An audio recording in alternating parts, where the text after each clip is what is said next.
Okay. It wasn't long ago when people thought of Samsung as boring and monotonous, as said by the Samsung marketing executive herself. Fast forward to today, we can all see that Samsung Omnipresent is embraced by all of us.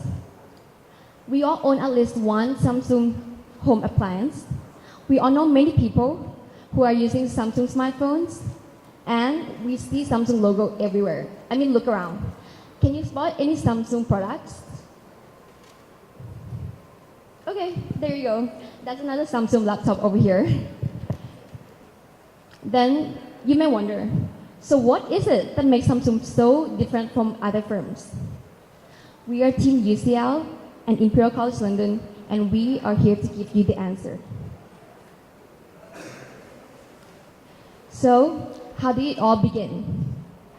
Samsung started off as a trading company, distributing noodles and dry seafood in 1938. Following the Korean War in 1953, it started to expand into manufacturing, retail, media, life insurance businesses. Then, in 1969, we saw the establishment of Samsung Electronics, the subsidiary that would ultimately go on to become one of the world's most powerful electronics brands in the world. And that is the focus of today. Samsung Electronics operate 4 divisions, which are Device Solution, IT and Mobile Communication, Consumer Electronics, and the most recently acquired car technology company, Harman. As you can see from the table, Device Solution, IT and Mobile Communications show the most significant contribution to Samsung in terms of sales revenue, with Device Solution being the fastest growing division. Next, we spotted 2 critical events that shaped Samsung who it is today. First, Asian financial crisis in 1997. Back then, Samsung was deep in debt. It was heading towards bankruptcy. However, Chairman Lee, he decided to cut off many parts of his businesses in order to stay focused on the core activities, which are electronics and finance. Slowly, we see Samsung transforming from being a low-end component maker into a premium technology brand. Second, there's the acquisition of semiconductor business in 1974. Initially, Samsung's semiconductor business was competing against foreign companies. So Samsung realized that it had to emphasize on quality, on research, and on product development speed. However, this approach went on to become the template for the whole company. Moreover, recently, with strong demand in semiconductor in 2017, Samsung was able to gain profit even during the major phone explosion. The long-term demand for semiconductor is also projected to stay robust due to strong demand in high-specification mobile products. Thank you. Thank you, Anand. Next, let's go through 4 key success factors of Samsung. The first one is the hybrid management system uniquely innovated by Samsung decades ago. Take the first row of the table, operation as an example. Traditionally, Japanese firms like to specialize in their business and focus on continuous operational improvement to cut the costs, while Western firms like to focus on innovation and marketing to increase their product values. Samsung took the best part from these two and focused on both internal and external drive for further growth. While Samsung also has some other hybrid solutions for other areas like recruiting or financing, when we put all of this together, it creates a unique management philosophy, the Samsung way. The second factor is the vertical integration. Samsung is one of the most vertically integrated manufacturers in the market. And this special characteristic yields lots of benefit for Samsung. Let me briefly talk about the first 2.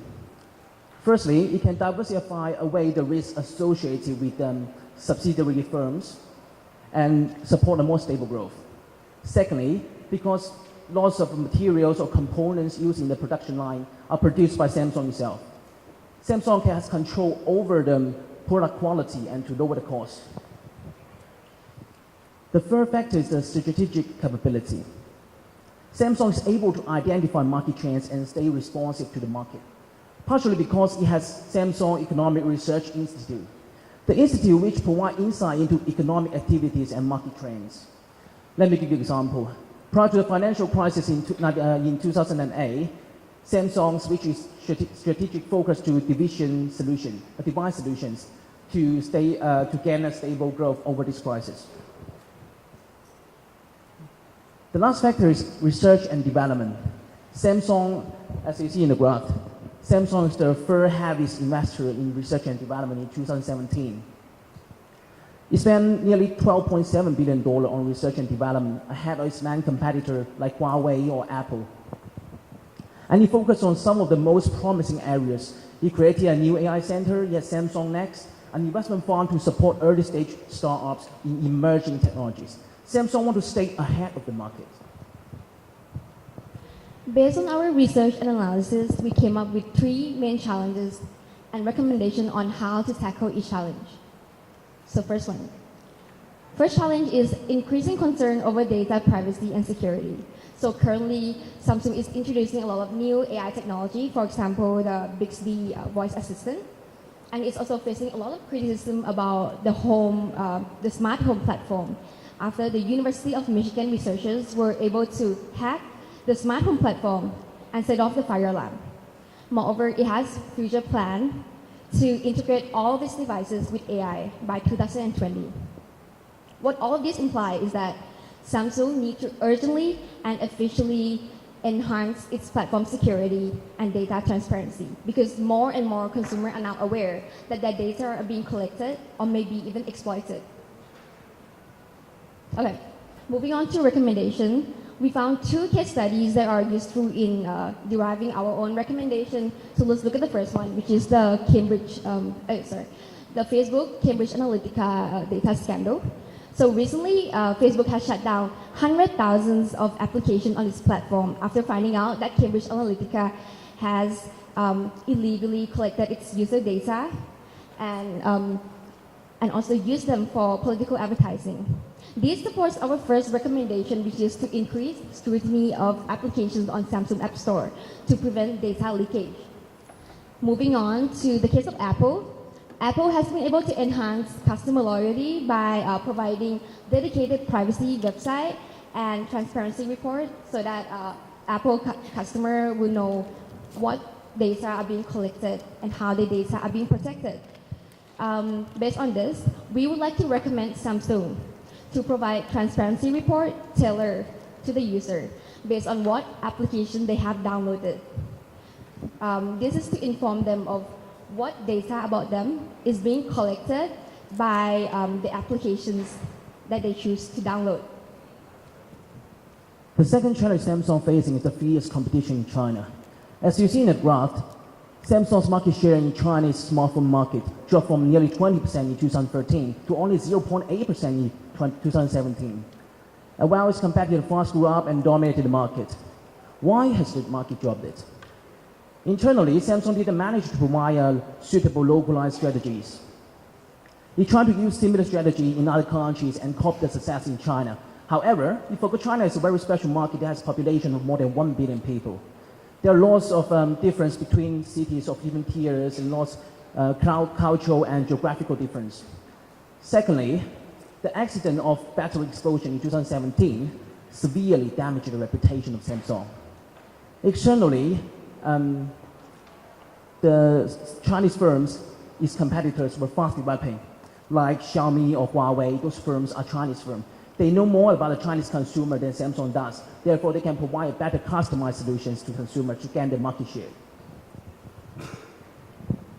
As you see in the graph on the left, Chinese market is so important. It's nearly 25% of the global market. Then what could Samsung potentially do to regain this important market?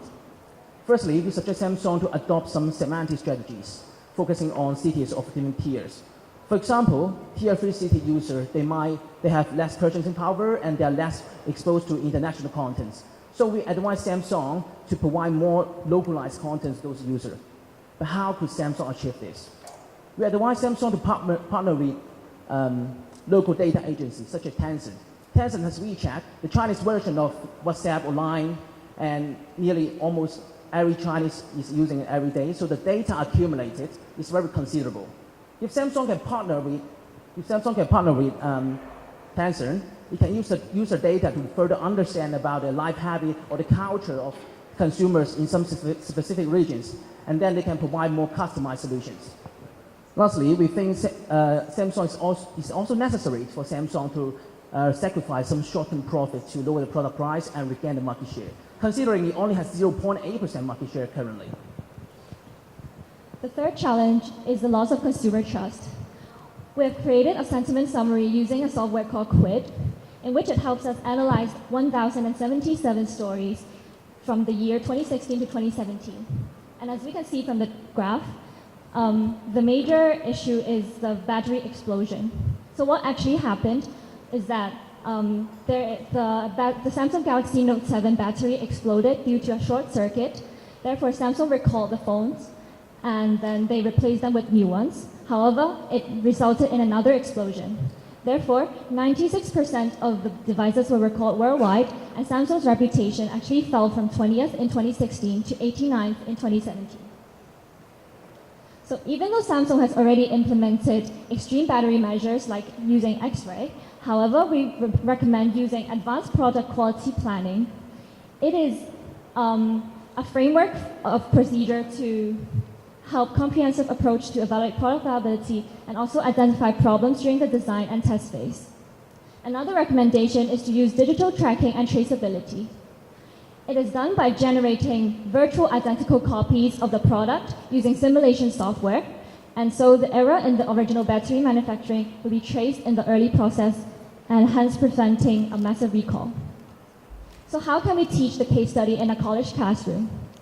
First, we're going to divide the students into different groups and give them these 3 key questions that they have to consider as the lesson objective. Then, as a class, we'll identify 2 major lessons that we can learn from this case study. First one is diversification. There's a saying that goes, do not put all your eggs in one basket. So what does that mean? Let's take Samsung as an example. Even though Samsung has the incident of having a battery explosion, however, due to diversification, the company actually gained profits because its semiconductor business is actually performing very well. Another lesson is the importance of R&D, which we have mentioned earlier in the presentation. However, I want to stress the importance of R&D because it helps confront competition, increase profitability, and also increase market share. Next, we're going to assign each group a challenge. And what they have to do is that they have to map out all the possible parties that are affected by the challenge, and then they have to come up with a challenge statement and also come up with possible solutions to tackle the challenge. And lastly, they have to present their findings and insights to the class, and we're going to share our recommendation that we have in the case study with them. As for the implication for student future career, we want to teach our students that firm success is not random. That's why we all come here today to use a systematic and scientific approach to understand how firms embrace challenge with their unique business model and strategies. Once students are able to use this kind of approach to analyze, they're able to decrypt the recipe of success of other firms and to learn from it and to create their own success. That's the most important lesson we want to give to our students. Thank you for your time. We hope you enjoy our presentation.